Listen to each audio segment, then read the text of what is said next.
আজম আব্দুল কাদেরের প্রেমের মধ্যে পড়ে, ইয়া গৌসুল আজম আব্দুল কাদের আল মাদাদ দস্তগীর, একবার যদি ডাক দিয়ে দাস, খোদার কসম আমি গৌসুল আজম আব্দুল কাদের কাদরিয়া তরিকতের ইমাম হয়ে পূর্বেকার আমার মুরিদানকে আমি পরনের কাপড় বেলায়েতের হাত দিয়ে পশ্চিমের পশ্চিম দিকে পালাইয়ে দিতে পারি। বরং আমার গর্বের বিষয়। তা আমার আব্বা বললেন যে বাবা আরো 10 দিনের পর আমার কাছে রয়ে গেল, আরো 10 দিনের পর। ওই দিন আমি কান্না দিয়েছিলাম, বাবা আলহামদুলিল্লাহ যদি এত দফতর হয় তো লিল্লাহি রাব্বিল আলামিন থেকে কোথায় যাবো আমরা? সুবহানাল্লাহ। শুধু উনি বলতে লাগলেন আমার ওস্তাদের জবান থেকে আলহামদুলিল্লাহ পড়ছি 38 দিন। সুবহানাল্লাহ, আল্লাহু আকবার। উনি সুল্লাম পড়াইতেন মান্তিকের কিতাব, আমরা তো নামও জানি না। সুল্লাম 2 কেজি সাগরের মাংস, 2 কেজি দুধ ওনার খাওয়া, 2 কেজি ছাগলের মাংস, 2 কেজি দুধ। পড়ার সময় ওরা তো কবি না, এভাবে মাথার উপর হাত দিয়ে একটা হেলান বালুস দিয়ে বসতেন, সোজা হয়ে বসতে পারতেন। ওনার বক্তব্য বাইর সব মিলকে পড়ো আলহামদুলিল্লাহ, বাস তকরির করতে করতে করতে করতে করতে করতে দিনের 3টা 4টা খাওয়ার কোথায়, শুধু বলতে আছেন শুনতে আছেন। আল্লাহু আকবার। বিদ্যা কাকে বলে? সেই জন্য আমি ছোট মানুষ বিষয় একটা দিলেন যখন, আমি ছোট্ট একটি আয়াত কারিমা তিলাওয়াত করেছি। ইয়া আইয়ুহাল্লাযীনা আমানু ইত্তাকুল্লাহ। সুবহানাল্লাহ। আল্লাহর কোরআনে এলান দিয়ে দিলেন, এই ঈমানদাররা যারা আমি মুনিবের উপর ঈমান আনলে, ইয়া আইয়ুহাল্লাযীনা আমানু ইত্তাকুল্লাহ, আমি আল্লাহকে তোমরা ভয় করো।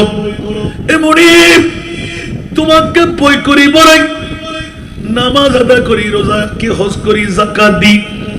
কারণ বুনিয়াল ইসলাম আলা খামসি, ইসলামের বেনা কয়টি? আরো জোরে, ইসলামের বেনা কয়টি? বাবা একটু সামনে এগিয়ে বসেন না, কতক্ষণ জায়গা থাকবে না। কারণ আমার মা বোনরা খুব চালাক।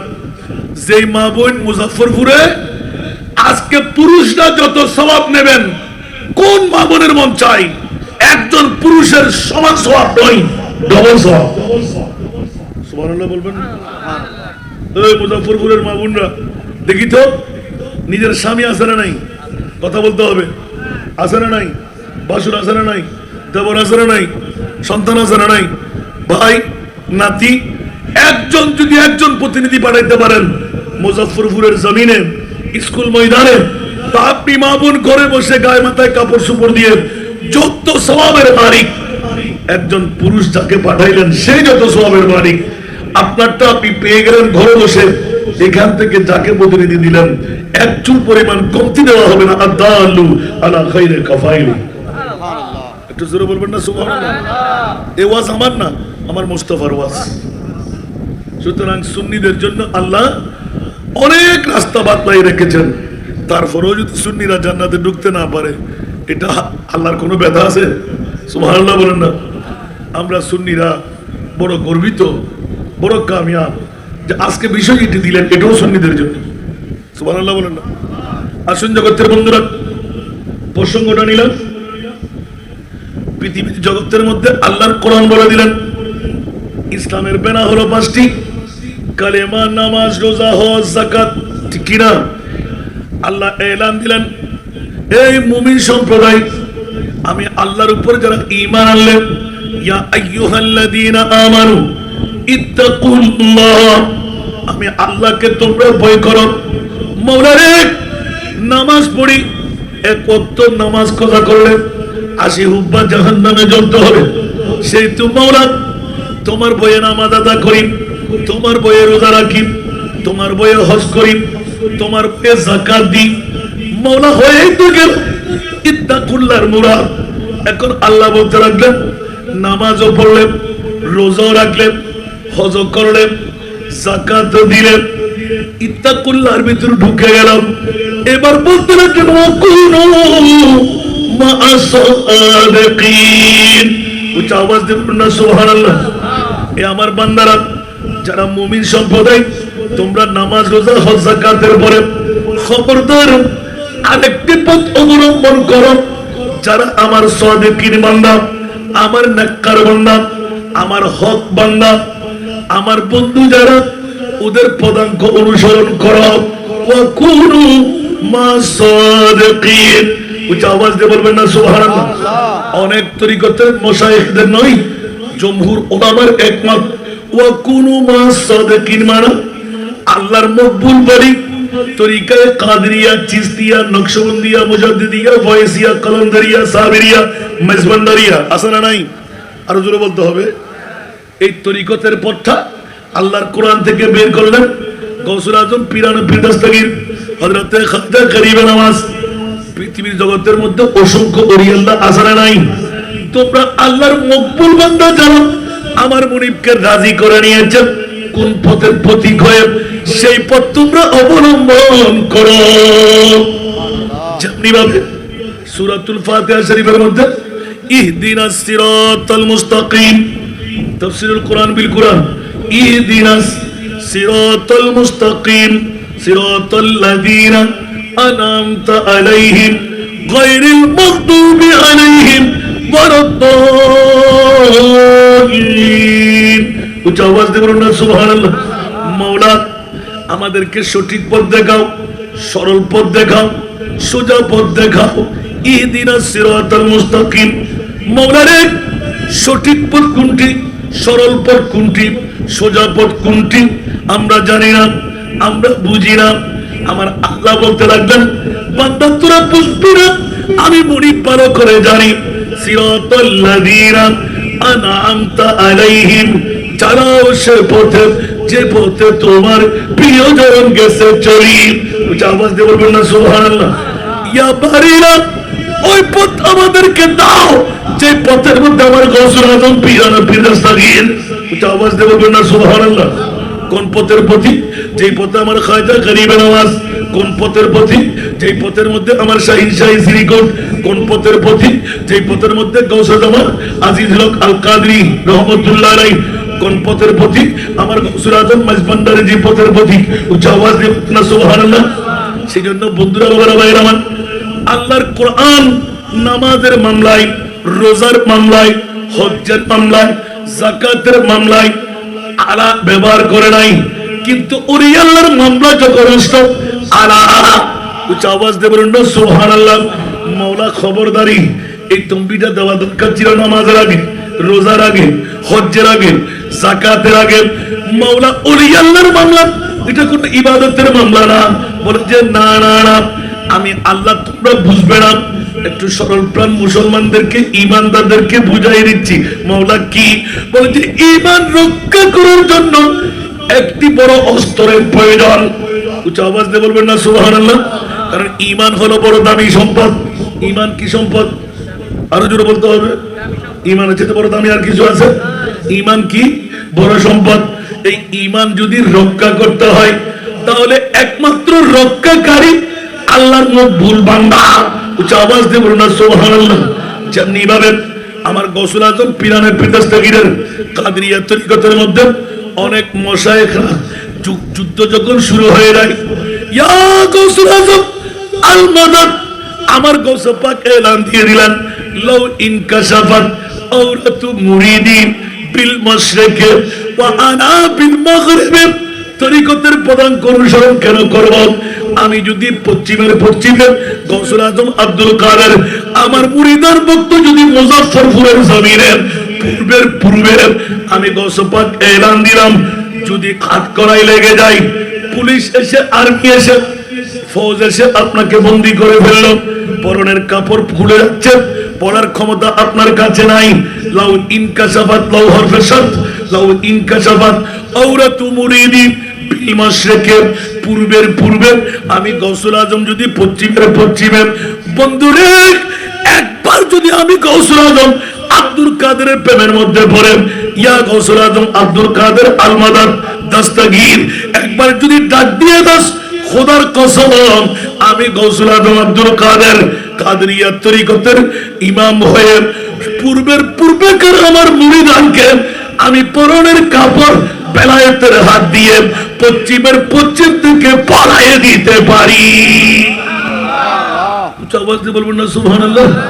তরিকতের শেখ আমার গৌসুল আজম পীর দস্তগীরের তরিকত, উচ্চ আওয়াজ দিয়ে বলবেন না সুবহানাল্লাহ। গৌসিয়াত ভাইরা, শাহিন শ্রীকুটের গোলামরা এক একজন এক এক অলির দরবারে আসি না নাই? কাদরিয়া তরিকতের বন্ধুরা, সব তরিকতের প্রধান প্রেসিডেন্টকে কাদরিয়া বলেন না, কাদেরি মুভমেন্ট, সুবহানাল্লাহ, জোরে বলবেন না সুবহানাল্লাহ। সব শেখা হযরত আব্দুল কাদের জিলানীকে ইমাম মানতে বাধ্য। সারা বিশ্বের যিনি সুন্নিদের ইমাম, উনি কলমজাত করে ফেললেন, সুবহানাল্লাহ। जुवली कबलती या बात हुए या होंगे, सुभान अल्लाह बोलबेन ना। जुवली कबलती या बात हुए या होंगे, सब अदब रखते हैं दिल में मेरे आका तेरा सारा दुनिया।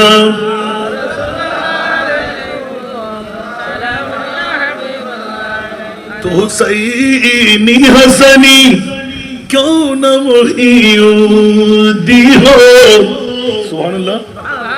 तो हुसैनी हसनी क्यों न मोहिउद्दी हो, ऐ खिज़िर मजमुए बहरैन है, ऐ खिज़िर मजमुए बहरैन है, धारा तेरा सनद दुनिया।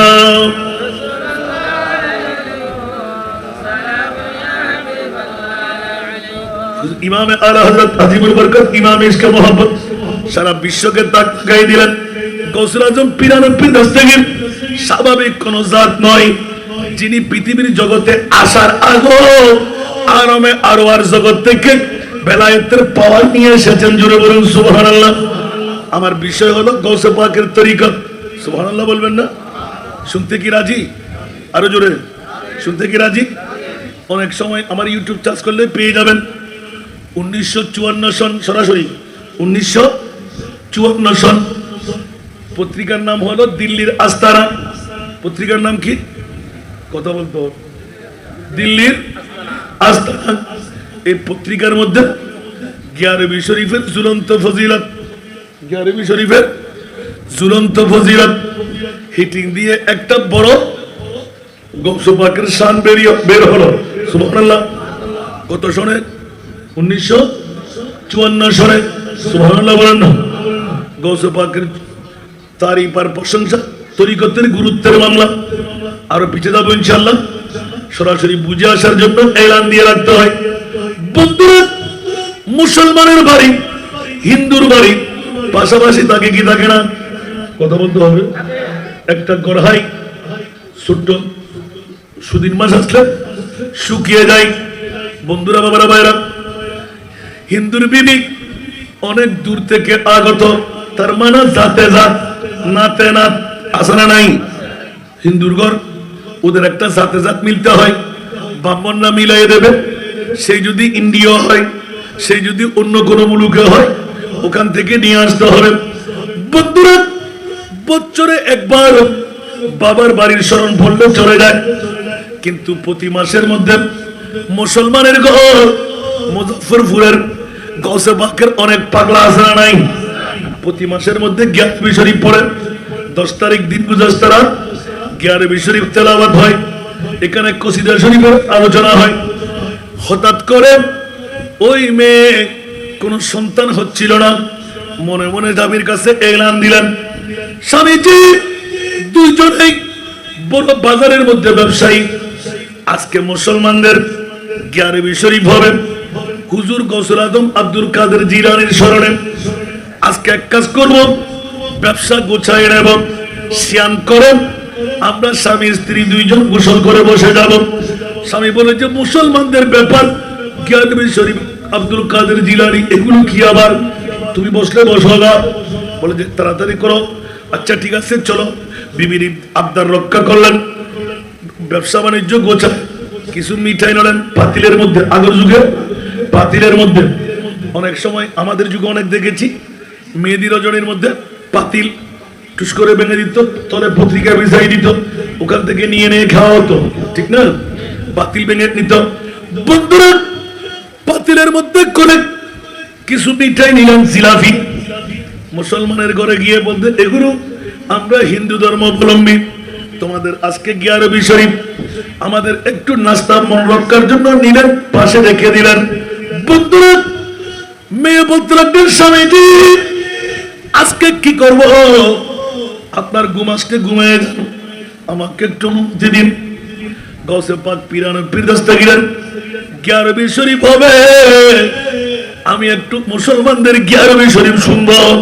সুবহানাল্লাহ বলেন তো দেখি। গিয়ারবি শরীফের মধ্যে মহিলা গায়ে মাথায় কাপড় সুপড় দিলেন, গোসল সারলেন, গোসল সেরে একদম ঘুমটা দিয়ে বসে রইলেন। হিন্দুদের কাছে চকি ফিরে আসে না নাই? ওই চকি ফিরার উপর বসলেন উপর হয়ে, দুটো মুড়ি পায়ে চকি ফিরার পার্শ্বস্থ বাদামের মধ্যে দিয়ে দিলেন, আদব সহকারে বসলেন। এখন ওই হুজুর গিয়ারবি শরীফ শুরু করলেন, প্রত্যেকটা ইসিম 11 বার, বিসমিল্লাহির রহমানির রহিম 11 বার। এরকম যেতে যেতে যেতে মেয়ে যা পারে মুখ লেড়ে নেন। হিন্দু ধর্মাবলম্বী হলেও মুসলমানের প্রেম অন্তরে জাগ্রত হয়ে গেল। যেতে যেতে ওখানে ওয়াজিফা আছে না, ইয়া শেখ সুলতান সৈয়দ আব্দুল কাদের জিলানী রাদিয়াল্লাহু তাআলা আনহু শাইয়ান লিল্লাহ আছে না নাই? জোরে বলেন না। গিয়ারবি শরীফ আছে না নাই? ইসিম শরীফ পড়া। হঠাৎ করে কিরে কিরে, এটা তো আমার মুখস্থ আছে, যেহেতু ইন্ডিয়া, ইয়া শেখ সুলতান সৈয়দ আব্দুল কাদের জিলানী রাদিয়াল্লাহু তাআলা আনহু শাইয়ান লিল্লাহ, একবার দুইবার তিনবার রিক্সেল দিতে মেয়ের মুখস্থ হয়ে গেল। উচ্চ আওয়াজ দিয়ে বলেন না সুবহান, একটু জোরে। কোনজন আমার গৌসুল আজম তরিকায়ে কাদেরিয়া, গৌসে পাকের তরিকাত আমরা কেন অবলম্বন করব না? কোনজন গৌসুল আজম?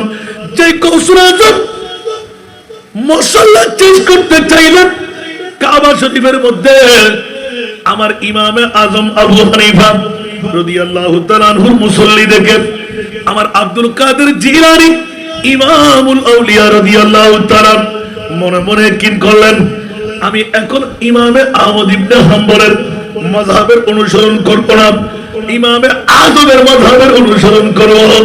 আর বন্ধুরা, বাবারা, ভাইরা আমার, রাতের গভীরতম মুহূর্ত মনে মনে একিন করলেন, আগামী কালকে যাব আর রাতে আমার মুস্তাফার দরবারে ইমামে আহমদ ইবনে হাম্বল এসে মুস্তাফার দরবারে অ্যাপ্লিকেশন করে দিলেন, ইয়া রাসূলুল্লাহ, আব্দুল কাদের তো আপনার আওলাদ, আপনার অনুসারী, আপনার আওলাদদের মধ্যে একজন।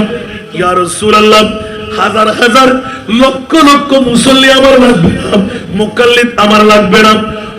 এই আহমদ ইবনে হাম্বল কি চাই? বলে যে ইয়া রাসূলুল্লাহ, আব্দুল কাদেরের মতন একজন মুসল্লি যদি আমি আহমদ ইবনে হাম্বলের কাছে থাকে, কোটি কোটি মুক্তি আমার লাগবে না, একজন আব্দুল কাদের নিয়ে কাল কিয়ামতের ময়দানে আমি